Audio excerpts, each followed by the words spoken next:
Assalamualaikum warahmatullahi taala wabarakatuh dan salam sejahtera.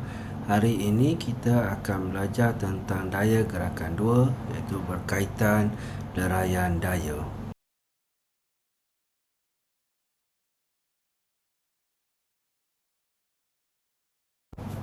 Cuba tengok gambar ini. Apabila pelepah ditarik, kenapa ia bergerak lurus dan tidak terbang ke atas? Daya tarikan tunggal secara condong sebenarnya beroperasi dengan dua identiti, iaitu bertindak pada paksi mendatar iaitu paksi X dan paksi menegak iaitu pada paksi Y. Proses mencerakinkan daya tunggal ini dipanggil leraian daya.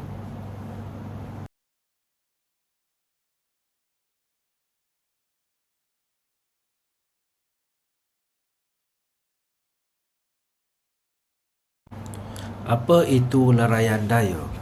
Leraian daya adalah proses meleraikan satu daya tunggal kepada komponen-komponen daya yang terlibat.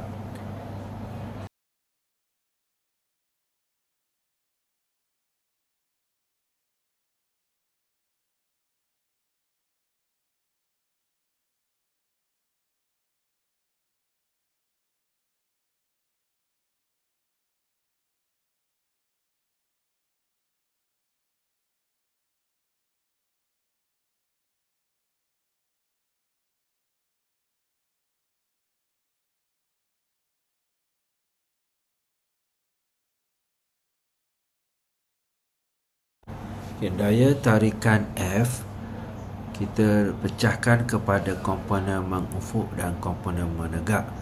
Komponen mengufuk iaitu Fx bersamaan dengan F cos theta, manakala komponen menegak Fy sama dengan F sin theta.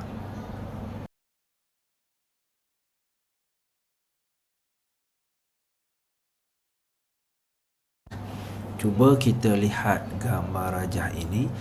Gambar rajah menarik menghasilkan Fy ke atas, manakala gambar rajah menolak menghasilkan Fy ke bawah.